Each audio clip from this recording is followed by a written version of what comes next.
480 tractor आया वा जी। ये आया वड्डे घरों ट्रैक्टर आया जी। ठीक है, इन्हों नाल साडी फोन ते गल हुई है जी। जी इन्होंने बंपर लवाउणा वा जी। इस बंपर की कापी कर रहे हैं। हाँ, बंपर जिवें लैटिंग शैटिंग करके इनू मुकम्मल करके इन्होंने एक स्पैशल ट्रैक्टर लिया जी। इन्होंने कहा जी असीं ट्रैक्टर के उत्ते बंपर चढ़वाना है। जनाब 4 इंची का वलैती चैनल लगा होंदा जी। ठीक है, टक्कर शक्कर मारन वाला बंपर है जी। अच्छा, जिहड़ी शै देंगे पाएदारी वाली देंगे। मसलन भी ये नहीं भी निरी डेकोरेशन होवे ते ट्रैक्टर माड़ा इना कोई धक्के ते हर छाती होवे। ये पिछों लिया के टक्करा मारन जी पाएदारी वाली शै होएगी। कहना जी ये लाया इदां जदों रात नूं ट्रैक्टर ते लाइटां चलदियां दिन चढ़ जांदा। दिन चढ़ जांदा है ना। बड़ी ये हले ये सप्लाई ते चल रही है जी। सप्लाई ते दी लाइटिंग थोड़ी जी घट आ।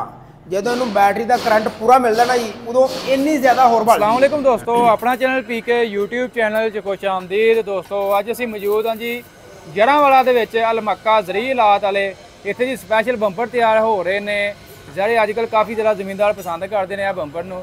ਇਹਦੇ ਬਾਰੇ ਗੱਲਬਾਤ ਕਰਾਂਗੇ। अस्सलाम वालेकुम जी। वालेकुम सलाम जी। ਭਾਜੀ ਕੀ ਹਾਲ ਹੈ? ਠੀਕ ਠਾਕ ਹੋ? ਅੱਲਾ ਦਾ ਕਰਮ ਭਾਈਆਂ, ਤੁਸੀਂ ਸੁਣਾਓ ਜੀ।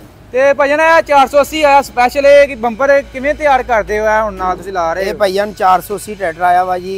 ਇਹ ਆਇਆ ਵੱਡੇ ਘਰੋਂ ਟਰੈਕਟਰ ਆਇਆ ਜੀ। ਠੀਕ ਆ, ਇਹਨਾਂ ਨਾਲ ਸਾਡੀ ਫੋਨ ਤੇ ਗੱਲ ਹੋਈ ਹੈ ਜੀ। ਜੀ ਜੀ ਇਹਨਾਂ ਨੇ ਬੰਪਰ ਲਵਾਉਣਾ ਵਾ ਜੀ। ਇਸ ਬੰਪਰ ਦੀ ਕਾਪੀ ਕਰ ਰਹੇ ਆ। ਹਾਂ, ਇਹ ਬੰਪਰ ਜਿਵੇਂ ਲਾਈਟਿੰਗ ਸ਼ੈਟਿੰਗ ਕਰਕੇ ਇਹਨੂੰ ਮੁਕੰਮਲ ਕਰਕੇ ਇਹਨਾਂ ਨੇ ਇੱਕ ਸਪੈਸ਼ਲ ਟਰੈਕਟਰ ਲਿਆਂਦਾ ਜੀ। ਇਹਨਾਂ ਨੇ ਕਿਹਾ ਜੀ ਅਸੀਂ ਟਰੈਕਟਰ ਦੇ ਉੱਤੇ ਬੰਪਰ ਚੜਵਾਉਣਾ। ਅੱਛਾ ਜੀ।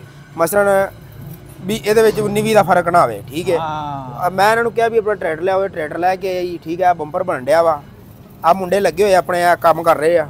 ठीक है जी। ये डेकोरेशन की हिसाब है? इन्होंने तुसीं केड़ा नाम देंदे? हाफ डेकोरेशन है, फुल है कि ये हाफ डेकोरेशन हुंदा जी। अच्छा, हाफ डेकोरेशन सानू दिखाओ पहले जी। ए देखो ना जी, इस बंपर दी कापी हो रहा वा, ओ बंपर जिहड़ा लग रहा वा। ठीक हो गया जी। ठीक हो गया। अच्छा, ਇਹਦੇ ਵਿੱਚ ਕਿਹੜੀ ਸ਼ੈ ਆ ਜਾਂਦੀ ਹੈ ਤੇ ਕਿੰਨੇ ਗੇਜ ਲਾਉਂਦੇ ਹੋ? ਇਹਦੇ ਵਿੱਚ ਭਾਈ ਜਾਨ ਇਹ ਮੁਕੰਮਲ ਬੰਪਰ ਇਸ ਟਾਈਮ ਜਿਹੜਾ ਬਣਿਆ ਪਿਆ ਨਾ ਜੀ 4 ਇੰਚੀ ਦਾ ਵਲੈਤੀ ਚੈਨਲ ਲੱਗਾ ਹੈ ਜੀ। ਠੀਕ ਹੈ, ਇਹ ਮੱਥਾ 1.5 270 ਮੋਟਾ ਮੱਥਾ ਹੁੰਦਾ ਜੀ। ਠੀਕ ਹੈ, ਮੁਕੰਮਲ ਇਹਦੀ ਵਾਇਰਿੰਗ ਕਰਕੇ ਲਾਈਟਿੰਗ ਸ਼ੈਟਿੰਗ ਚਾਲੂ ਕਰਕੇ 10 ਨੰਬਰ ਮੋਟੀ ਸੰਗਲੀ ਪਾ ਕੇ ਜੀ। ਇੱਕ 12 ਨੰਬਰ ਹੌਲੀ ਸੰਗਲੀ ਹੁੰਦੀ ਹੈ ਜੀ। 10 ਨੰਬਰ ਮੋਟੀ ਸੰਗਲੀ ਪਾ ਕੇ ਚੰਗਾ ਸੁਥਰਾ ਕੰਮ ਗਰੰਟੀ ਵਾਲਾ ਕਰਕੇ ਨਾ ਜੀ ਇਹ ਇਸ ਤਰ੍ਹਾਂ ਬੰਪਰ ਮੁਕੰਮਲ ਕਰਕੇ 1,10,000 ਰੁਪਏ ਦਾ ਜੀ। 1,10,000 ਰੁਪਏ ਦੇ ਵਿੱਚ ਇਹ ਲੈਟਿੰਗ ਲੂਟਿੰਗ ਚਾਲੂ ਮੁਕੰਮਲ ਕਿਲ ਕਾਬਲਾ 19-20 ਕੋਈ ਸ਼ੈ ਨਹੀਂ ਮਸਲਨ ਮਾਲਕ ਨੇ ਲੈਣੀ। ਅਸੀਂ ਮੁਕੰਮਲ ਨਾਲ ਫਿਟਿੰਗ ਤਿੱਕਰ ਦੇਣੀ। ਅੱਛਾ, ਤੇ ਇਹ ਕਿੰਨੀ ਕੁ ਭਾਰਾ ਹੁੰਦਾ ਫਰੇਮ ਜਿਹੜਾ ਲਾਉਂਦੇ ਹੋਇਆ? ਧੱਕਾ ਧੁੱਕਾ ਬਰਦਾਸ਼ਤ ਕਰਦਾ? ਹਾਂਜੀ ਹਾਂਜੀ, ਜਿਵੇਂ ਮਰਜ਼ੀ ਧੱਕਾ ਹੋਈ। ਇਹ 4 ਇੰਚੀ ਦਾ ਵਲੈਤੀ ਚੈਨਲ ਹੈ, ਭਾਵੇਂ ਪਿੱਛੋਂ ਲਿਆ ਕੇ ਟੱਕਰਾ ਮਾਰੋ। ਅੱਛਾ ਜੀ। ਹਾਂਜੀ, ਵੈਰੀ ਗੁੱਡ। ਕਿੰਨਾ ਕੁ ਵਜਨ ਹੋਣਾ ਹੈ ਬੰਪਰ ਦਾ? ਇਹ ਬੰਪਰ ਦਾ ਵਜਨ ਹੁੰਦਾ ਜੀ 3 3.5 ਮਣ। 3.5 ਮਣ? ਹਾਂਜੀ, ਇਹ ਵੇਖੋ ਨਾ ਜੀ। ਇਹ ਚੈਨਲ ਚੈੱਕ ਕਰੋ। ਇਹ ਚੈਨਲ ਲੰਬਾ ਭਾਰਾ ਚੈਨਲ, ਇਹਨੂੰ ਚੁੱਕ ਕੇ ਚੈੱਕ ਕਰੋ। ਇੱਕ ਪਾਸੇ ਦਾ ਚੈਨਲ ਹੀ 20 ਕਿਲੋ ਦਾ ਹੁੰਦਾ ਜੀ। ਸਿਰਫ ਇੱਕ ਪਾਸੇ ਦਾ ਜੀ? ਹਾਂਜੀ, ਬੜੀ ਹੈਵੀ ਚਾਦਰ ਹੈ ਜੀ। ਠੀਕ ਹੈ, ਇਹ ਟਰੈਕਟਰ ਦੇ ਪੈਰ ਹੋ ਗਏ ਜੀ। ਇਹ ਆ ਪਏ ਤੇ ਆ ਗਏ ਜੀ। ਠੀਕ ਹੈ, ਇਹ ਹੋ ਗਈ ਬੈਟਰੀ ਵਾਲੀ ਜਗ੍ਹਾ। ਇੱਥੇ ਮਸਲਨ ਟਰੈਕਟਰ ਦੇ ਵਿੱਚੋਂ ਬੈਟਰੀ ਕੱਢ ਕੇ ਤੁਸੀਂ ਇੱਥੇ ਰੱਖ ਸਕਦੇ ਜੇ। ਜਦੋਂ ਬੰਪਰ ਲੱਗਦਾ ਨਾ ਟਰੈਕਟਰ ਚੋਂ ਬੈਟਰੀ ਬਾਹਰ ਕੱਢੀ ਦੀ ਹੈ ਵੀ ਹਵਾ ਹੂ ਲੱਗਦੀ ਰਹੇ। ਅੱਛਾ, ਰੇਡੀਏਟਰ ਨੂੰ। ਠੀਕ ਹੈ, ਠੀਕ। ਅੱਛਾ, ਇਹਨੂੰ ਤੁਸੀਂ ਨਾਮ ਦਿੱਤਾ ਜੀ ਹਾਫ ਡੈਕੋਰੇਸ਼ਨ? ਹਾਂਜੀ ਹਾਂਜੀ। ਅੱਛਾ, 1,10,000 ਰੁਪਏ? ਹਾਂਜੀ, 1,10,000। ਇਹ ਅੱਗੇ ਜਿਹੜਾ ਆ ਗਿਆ? ਹਾਂਜੀ, ਇਹ ਵੀ ਹਾਫ ਹੈ? ਹਾਂਜੀ, ਇਹ ਵੀ ਹਾਫ ਹੈ। ਉਹ ਹੀ ਸੇਮ ਹੈ? ਹਾਂਜੀ, ਇਹ ਇੱਕੋ ਕਾਪੀ ਹੈ ਜੀ। ਠੀਕ ਹੈ ਜੀ। ਇਹ ਵੀ 1,10,000 ਰੁਪਏ ਦਾ ਜੀ। 1,10,000 ਰੁਪਏ ਦੇ ਵਿੱਚ? ਹਾਂਜੀ। ਇਹ ਇਹਨਾਂ ਦਾ ਪਤਾ ਹੈ ਜੀ, ਨਾਮ ਨੂੰ ਮੈਂ ਸਾਰਾ। ਅਲਮੱਕਾ ਵਾਲੇ ਜੀ। ਅੱਛਾ, 3.5 ਮਣ ਵਜ਼ਨ ਇਹਦਾ? ਹਾਂਜੀ, 3 ਮਣ ਹੋ ਜਾਂਦਾ। 3 ਮਣ 3.5 ਮਣ ਹੋ ਜਾਂਦਾ ਵਾ। ਕੋਈ 10 ਕਿਲੋ ਘੱਟ ਜਾਂਦਾ, ਕੋਈ 10 ਕਿਲੋ ਵੱਧ ਜਾਂਦਾ ਜੀ। ਉਹ ਕੋਈ ਬਾਤ ਨਹੀਂ। ਉਹ ਮਜ਼ੀਦ ਗਾਹਕ ਆਪਣੀ ਤਸੱਲੀ ਕਰਕੇ ਬਣਵਾਵੇ ਵੀ ਸਾਨੂੰ ਇੰਨਾ ਚਾਹੀਦਾ ਵਾ। ਠੀਕ ਹੋ ਗਿਆ। ਠੀਕ। ਅੱਛਾ, ਇਸ ਤੋਂ ਇਲਾਵਾ ਇਹ ਕੀ ਪਿਆ ਜੀ? ਇਹ ਆਪਣਾ ਟਰੈਕਟਰ ਦੀ ਬੈਕ ਸਾਈਡ। ਟਰੈਕਟਰ ਦੀ ਬੈਕ ਸਾਈਡ ਹੁੰਦੀ ਸੀਟ।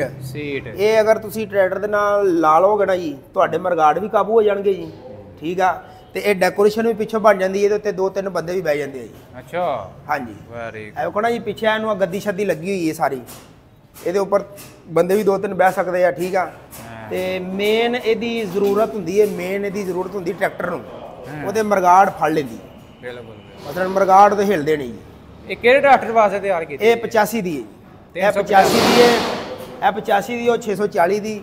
ਉਹ ਬਾਹਰ ਫੀਟ ਦੀਆਂ ਬਣੀਆਂ ਪਈਆਂ ਜੀ ਸੀਟਾਂ। ਅੱਛਾ, ਇਸ ਤੋਂ ਇਲਾਵਾ ਮਜ਼ੀਦ ਹੈ ਬੰਪਰ ਆ ਗਿਆ ਜੀ? ਹਾਂਜੀ, ਇਹ 640 ਦਾ ਬੰਪਰ ਹੈ ਜੀ। ਅੱਛਾ ਜੀ। ਇਹ ਵੀ ਹਾਫ ਡੈਕੋਰੇਸ਼ਨ ਹੈ ਜੀ? ਹਾਂਜੀ, ਇਹ ਥੋੜਾ ਜਿਹਾ ਹਾਫ ਡੈਕੋਰੇਸ਼ਨ ਤੋਂ ਉੱਤੇ ਹੁੰਦਾ ਜੀ। ਛੋਟੀ ਡੈਕੋਰੇਸ਼ਨ ਵਾਲਾ ਜਿਹਨੂੰ ਕਹਿੰਦੇ ਜੀ। ਛੋਟੀ ਡੈਕੋਰੇਸ਼ਨ। ਇਹਦੀ ਕੀ ਕੀਮਤ ਹੈ? ਇਹ 1,40,000 ਰੁਪਏ। ਇਹ ਕਿਵੇਂ ਡਿਫਰੈਂਸ? ਜਨਾਬ ਇਹ 4 ਇੰਚੀ ਦਾ ਵਲੈਤੀ ਚੈਨਲ ਲੱਗਾ ਹੁੰਦਾ ਜੀ। ਠੀਕ ਹੈ ਟੱਕਰ ਸ਼ੱਕਰ ਮਾਰਨ ਵਾਲਾ ਬੰਪਰ ਹੈ ਜੀ। ਅੱਛਾ ਜਿਹੜੀ ਸ਼ਾਇਦ ਦੇਾਂਗੇ ਪਾਏਦਾਰੀ ਵਾਲੀ ਦੇਾਂਗੇ। ਮਸਲਨ ਵੀ ਇਹ ਨਹੀਂ ਵੀ ਨਿਰੀ ਡੈਕੋਰੇਸ਼ਨ ਹੋਵੇ ਤੇ ਟਰੈਕਟਰ ਮਾੜਾ ਇਹਨਾਂ ਕੋਈ ਧੱਕੇ ਤੇ ਹਰ ਛਾਤੀ ਹੋਵੇ। ਇਹ ਪਿੱਛੋਂ ਲਿਆ ਕੇ ਟੱਕਰਾਂ ਮਾਰਨ ਜੀ ਪਾਏਦਾਰੀ ਵਾਲੀ ਸ਼ਾਇ ਹੋਏਗੀ। ਠੀਕ ਹੈ ਭਾਵੇਂ ਇਹਦੇ ਨਾਲ ਟਰਾਲੀਆਂ ਤੱਕਣ ਤੇ ਭਾਵੇਂ ਟਰਾਲੇ ਤੱਕਣ।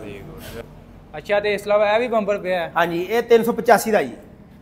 ਇਹਦੀ ਵੀ ਮੁਕੰਮਲ ਵਾਇਰਿੰਗ ਵੂਰਿੰਗ ਕਰਕੇ ਜਿਵੇਂ ਲਾਈਟਿੰਗ ਸ਼ੈਟਿੰਗ ਹੋਈ ਪਈ ਹੈ ਜੀ। ਠੀਕ ਆ ਇਹ ਲਾਟੂ ਸ਼ਾਟੂ ਲੱਗਾ ਹੋਇਆ ਵਾ ਹਾਫ ਡੈਕੋਰੇਸ਼ਨ। ਹਾਂਜੀ ਹਾਂਜੀ ਛੋਟੀ ਡੈਕੋਰੇਸ਼ਨ ਵਾਲਾ ਜੀ। ਵਾਹ ਹਾਂਜੀ ਤੇ ਜ਼ਿਮੀਂਦਾਰ ਕਿਹੜੇ ਇਲਾਕੇ ਵਿੱਚ ਜ਼ਿਆਦਾ ਇਹ ਪਸੰਦ ਕਰਦੇ ਨੇ ਇਹ ਬੰਪਰ ਨੂੰ? ਇਹ ਬੰਪਰ ਆਪਣੇ ਜ਼ਿਆਦਾ ਜਾਂਦੇ ਆ ਜੀ। ਇੱਧਰ ਚਕਵਾਲ ਜਾਂਦੇ ਆ ਜੀ। ਠੀਕ ਆ ਚੀਚਾਵਤੀਆਂ ਵਾਲੇ ਜਾਂਦੇ ਆ ਜੀ। ਚੀਚਾਵਤੀਆਂ ਵਾਲੇ ਵੀ ਜਾਂਦੇ ਆ ਆਪਣੇ ਬੰਪਰ। ਚਕਵਾਲ ਵੀ ਜਾਂਦੇ ਆ। ਠੀਕ ਆ ਇੱਧਰ ਸਮੁੰਦਰੀ ਹੋ ਗਿਆ ਸੈਯਦ ਵਾਲੇ ਪਾਸੇ ਤੇ ਢੇਰ ਜਾਂਦੇ ਆ। ਇੱਧਰ ਵੱਡੇ ਘਰ ਵੀ ਬੜੇ ਜਾਂਦੇ ਆ। ਲਓ ਜੀ ਲਾਈਟਿੰਗ ਚੱਲ ਗਈ ਹੈ ਜੀ ਚੈੱਕ ਕਰੋ। ਹਾਂ ਇਹ ਮੁਕੰਮਲ ਲਾਈਟਿੰਗ ਮੁਕੰਮਲ ਇਹਦੀ ਕਰਕੇ ਇਸ ਤਰ੍ਹਾਂ ਦੇਾਂਗੇ ਜੀ। ਵਾਹ ਇਹ ਤੇ ਮੈਂ ਨਾ ਪੂਰਾ ਰਾਤ ਟਾਈਮ ਤੇ ਜਿਵੇਂ ਬਲੋਚ ਟਾਈਮ ਹੁੰਦਾ ਕਹਿੰਦਾ ਜੀ ਮੈਂ ਇਹ ਲਾਇਆ ਇਦਾਂ ਜਦੋਂ ਰਾਤ ਨੂੰ ਟਰੈਕਟਰ ਤੇ ਲਾਈਟਾਂ ਚੱਲਦੀਆਂ ਦਿਨ ਚੜ ਜਾਂਦਾ। ਦਿਨ ਚੜ ਜਾਂਦਾ ਹੈ ਨਾ ਬੜੀ। ਇਹ ਹਲੇ ਇਹ ਸਪਲਾਈ ਤੇ ਚੱਲ ਰਹੀ ਹੈ ਜੀ। ਸਪਲਾਈ ਤੇ ਦੀ ਲਾਈਟਿੰਗ ਥੋੜੀ ਜਿਹੀ ਘੱਟ ਆ। ਜਦੋਂ ਇਹਨੂੰ ਬੈਟਰੀ ਦਾ ਕਰੰਟ ਪੂਰਾ ਮਿਲਦਾ ਨਾ ਜੀ ਉਦੋਂ ਇੰਨੀ ਜ਼ਿਆਦਾ ਹੋਰ ਬਲਦੀ ਹੈ। ਇਹ ਸਾਰੇ ਬੰਪਰ ਵੇਖੋ ਜੀ ਇਹ ਵੀ ਚੱਲ ਰਿਹਾ ਆ ਵੀ ਚੱਲ ਰਿਹਾ ਆ ਵੀ ਚੱਲ ਰਿਹਾ ਵਾ ਉਹ ਵੀ ਦੋਨੋਂ ਚੱਲ ਰਹੇ ਆ। ਉਹ ਸਪਲਾਈ ਤੇ ਚੱਲ ਰਿਹਾ ਇਸ ਟਾਈਮ। ਅੱਛਾ ਹੁਣ ਤੁਹਾਨੂੰ ਇਹ ਦੱਸਣਾ ਨਾਲ ਕਿਹੜੀ ਸ਼ਾਇਦ ਨਾਲ ਤੁਸੀਂ ਲਾਉਂਦੇ ਆ? ਲਾਟੂ ਹੋ ਗਿਆ ਲਾਈਟਿੰਗ ਹੈ ਸਾਰੀ। ਇਹ ਤੁਹਾਨੂੰ ਮੈਂ ਦੱਸਣਾ ਜੀ ਇਹ ਮੁਕੰਮਲ ਲਾਈਟਿੰਗ ਕਰਕੇ। ਹਾਂਜੀ ਠੀਕ ਆ ਜਿਵੇਂ ਮੁਕੰਮਲ ਬੰਪਰ ਹੋਇਆ ਪਿਆ ਵਾ ਇਹ ਲਾਟੂ ਲਾ ਕੇ ਆਪਣਾ ਬੱਤੀਆਂ ਲਾ ਕੇ ਲਟੀਨੇ ਲਾ ਕੇ ਵਾਇਰਿੰਗ ਬੰਪਰ ਦੀ ਕਰਕੇ ਮੁਕੰਮਲ। ਜਿਹੜੀ ਟਰੈਕਟਰ ਦੀ ਵਾਇਰਿੰਗ ਹੁੰਦੀ ਉਹ ਸਿਰਫ ਮਾਲਕਾਂ ਨੇ ਕਰਾਣੀ ਹੁੰਦੀ ਹੈ ਜੀ। ਇਹਦੇ ਨਾਲ ਅਸੀਂ ਕਿਲ ਕਾਬਲਾ ਵੀ ਦੇਣਾ ਹੁੰਦਾ ਜੀ। ਮੁਕੰਮਲ ਫਿਟਿੰਗ ਵੀ ਦੇਣੀ ਹੁੰਦੀ ਹੈ ਜੀ। ਇਹ ਮੁਕੰਮਲ ਸਾਰੀ ਵਾਇਰਿੰਗ ਸ਼ੈਰਿੰਗ ਕਰਕੇ ਇਸ ਤਰ੍ਹਾਂ ਅਸੀਂ ਗਾਹਕ ਨੂੰ ਦੇਣਾ ਹੁੰਦਾ ਜੀ। Very good. ਅਗਰ ਕੋਈ ਬੰਦਾ ਕਹੇ ਵੀ ਸਾਨੂੰ ਘਰ ਚਾਹੀਦਾ ਵਾ ਅਸੀਂ ਉਹਦੇ ਘਰ ਵੀ ਪਹੁੰਚਾ ਦਿੰਦੇ ਜੀ। ਅੱਛਾ ਡਿਲੀਵਰੀ ਵੀ ਹੈ? ਹਾਂਜੀ ਡਿਲੀਵਰੀ ਵੀ ਆ ਜੀ। ਅੱਛਾ ਤੇ ਇਹ ਹੁਣ ਦੱਸੋ ਆ ਲਾਈਟਿੰਗ ਜਿਹੜੀ ਵਿਚਲੀ ਹੁੰਦੀ ਹੈ ਟਰੈਕਟਰ ਦੀ ਉਹਦੇ ਵਿੱਚ ਲੁਕ ਜਾਣੀ? ਹਾਂਜੀ ਹਾਂਜੀ ਇਹ ਹੀ ਲਾਈਟ ਫਿਰ ਇਹ ਲਾਈਟ ਕੰਮ ਦੇਵੇਗੀ ਜੀ। ਜਿਹੜੀ ਟਰੈਕਟਰ ਦੀ ਜੈਨੂਅਲ ਲਾਈਟ ਹੁੰਦੀ ਹੈ ਨਾ ਜੀ ਜਦੋਂ ਬੰਪਰ ਲੱਗਦਾ ਉਹ ਫਿਰ ਜੈਨੂਅਲ ਲਾਈਟ ਕੰਮ ਨਹੀਂ ਦਿੰਦੀ। ਫਿਰ ਇਹ ਲਾਈਟ ਕੰਮ ਦਿੰਦੀ ਹੈ। ਠੀਕ ਹੈ ਜੀ। ਠੀਕ ਹੈ ਇਸ ਤੋਂ ਉੱਪਰ ਫਿਰ ਇਹ ਵੀ ਲਾਈਟਾਂ ਹੁੰਦੀਆਂ ਵਾ। ਅਗਰ ਆ ਇੱਕ ਸੜ ਜਾਂਦੀ ਏ ਆ ਦੂਸਰੀ ਉੱਪਰ ਲਾਈਟ ਹੈਗੀ ਆ ਇਹ ਵੀ ਇਹਦੇ ਨਾਲ ਮੁਕਾਬਲਾ ਕਰਦੀ ਹੈ। ਵਾਹ ਹਾਂਜੀ ਲਾਈਟਿੰਗ ਦਾ ਪੂਰਾ ਇਹਦੇ ਤੇ ਤੁਸੀਂ ਕੰਮ ਕੀਤਾ ਮੁਕੰਮਲ ਕਰ ਗਏ ਜੀ। ਲਾਈਟਿੰਗ ਤੇ ਕਿੰਨਾ ਤੁਹਾਡਾ ਆ ਜਾਂਦਾ ਹੁਣ ਇਹਦੇ ਖਰਚਾ? ਇਹ ਬੰਪਰ ਤੋਂ ਇਲਾਵਾ ਨਾ ਜੀ ਤਕਰੀਬਨ 25-30 ਹਜ਼ਾਰ ਰੁਪਏ ਲਾਈਟਿੰਗ ਤੇ ਖਰਚਾ ਆ ਜਾਂਦਾ ਵਾ। ਐਲਟੀਨਾ ਹੋ ਗਿਆ ਜੀ ਲਾਟੂ ਸ਼ਾਟੂ ਹੋ ਗਏ। ਠੀਕ ਆ 25-30 ਹਜ਼ਾਰ ਰੁਪਏ ਦਾ ਆ ਉੱਪਰਲਾ ਹੀ ਖਰਚਾ ਆ ਜਾਂਦਾ ਵਾ। ਅਗਰ ਕੋਈ ਗਾਹਕ ਲਵਾਉਣਾ ਚਾਹਵੇ ਤੇ ਠੀਕ ਆ ਅਗਰ ਉਹ ਨਾ ਲਵਾਉਣਾ ਚਾਹਵੇ ਤੇ ਇਹਦੇ ਵਿੱਚੋਂ 25-30 ਹਜ਼ਾਰ ਰੁਪਏ ਬੰਪਰ ਚੋਂ ਕੱਢਿਆ ਜਾਇਆ ਕਰੇਗਾ ਜੀ। ਠੀਕ ਹੈ ਠੀਕ। ਇਹਦਾ ਵੀ ਵਜ਼ਨ ਹੈ 3.5 ਮਣ? ਇਹ ਤਕਰੀਬਨ ਹੋ ਜਾਂਦਾ 3.5 ਤੋਂ 4 ਮਣ ਦੀ ਏੜ ਹੋ ਜਾਂਦਾ। ਅੱਛਾ ਤੇ ਭਾਈ ਆਪਣਾ ਨਾ ਰਾਬਤਾ ਨੰਬਰ ਐਡਰੈਸ ਸ਼ੇਅਰ ਕਰੋ। ਇਹ ਅਲ ਮੱਕਾ ਵਾਲਿਆਂ ਦਾ ਹੈ ਆਪਣਾ ਰਾਬਤਾ ਨੰਬਰ ਹੈ ਜੀ। ਠੀਕ ਹੈ ਜੀ ਤੇ ਤੁਹਾਨੂੰ ਬੋਲ ਕੇ ਵੀ ਦੱਸ ਦਿੰਦੇ ਆ ਜੀ। 0302 ਹਾਂਜੀ 56 12 265 ਤੇ ਮਿਸਤਰੀ ਕਾਸਮ ਜੱਟ ਜੀ। ਠੀਕ ਹੈ ਅਲ ਮੱਕਾ ਵਾਲੇ ਜੀ। ਅੱਛਾ ਕਿੱਥੇ ਆਪਣੀ ਕਿੱਥੇ ਕ ਦੁਕਾਨ ਆਪਣੀ? ਹਾਂਜੀ ਮਤਲਬ ਕਿਹੜੇ ਰੋਡ ਤੇ ਦੁਕਾਨ ਆਪਣੀ? ਆਪਣੀ 240 ਮੋੜ ਜੜਾ ਵਾਲਾ ਜੀ ਫੈਸਲਾਬਾਦ ਰੋਡ। ਫੈਸਲਾਬਾਦ ਰੋਡ ਤੇ। ਅੱਛਾ ਇਹ ਦੋਸਤੋ ਯਾਰ ਰਾਬਤਾ ਨੰਬਰ ਤੁਹਾਡੇ ਨਾਲ ਸ਼ੇਅਰ ਕਰ ਦਿੱਤਾ ਹੈ। ਅਗਰ ਕੋਈ ਦੋਸਤ ਦਾ ਬੰਪਰ ਲਗਵਾਉਣਾ ਚਾਹੁੰਦਾ ਵਾ ਆਨਲਾਈਨ ਘਰ ਵੀ ਪਹੁੰਚ ਜਾਣਗੇ। ਹਾਂਜੀ ਭਾਈ ਇਹਨਾਂ ਫੁੱਲ ਡੈਕੋਰੇਸ਼ਨ ਵੀ ਤਿਆਰ ਕਰ ਦਿੰਦੇ ਜਿਵੇਂ ਦਾ ਕਹੋਗੇ? ਹਾਂਜੀ ਹਾਂਜੀ ਫੁੱਲ ਡੈਕੋਰੇਸ਼ਨ ਵਾਲਾ ਵੀ। ਅੱਛਾ ਜਿਸ ਤਰ੍ਹਾਂ ਦਾ ਵੀ ਕੋਈ ਬੰਪਰ ਕਵੇ ਕੋਈ ਹਾਫ ਡੈਕੋਰੇਸ਼ਨ ਵਾਲਾ ਛੋਟੀ ਡੈਕੋਰੇਸ਼ਨ ਵਾਲਾ ਸਾਦਾ ਮਸਲਨ ਬੰਪਰ ਸੀਟ ਹੁੱਕ 3 ਆਈਟਮਾਂ ਆਪਣੀ ਦੁਕਾਨ ਤੇ ਤਿਆਰ ਹੁੰਦੀਆਂ ਜੀ। ਅਲ ਮੱਕਾ ਵਾਲਿਆਂ ਦੀ ਦੁਕਾਨ ਹੈ ਜੀ ਸਭ ਤੋਂ ਪਹਿਲੀ ਦੁਕਾਨ ਅਲ ਮੱਕਾ ਵਾਲਿਆਂ ਦੀ ਬੜੀ ਪੁਰਾਣੀ ਦੁਕਾਨ ਹੈ ਜੀ। ਠੀਕ ਹੈ ਜੀ। ਅੱਛਾ ਕਦੋਂ ਦੇ ਕੰਮ ਕਰ ਰਹੇ ਆ ਬੰਪਰਾਂ? ਇਹ ਤਕਰੀਬਨ ਕਮ ਸੇ ਕਮ ਸਾਨੂੰ ਹੋ ਚੱਲੇ ਜੀ 20-25 ਸਾਲ ਹੋ ਚੱਲੇ ਜੀ।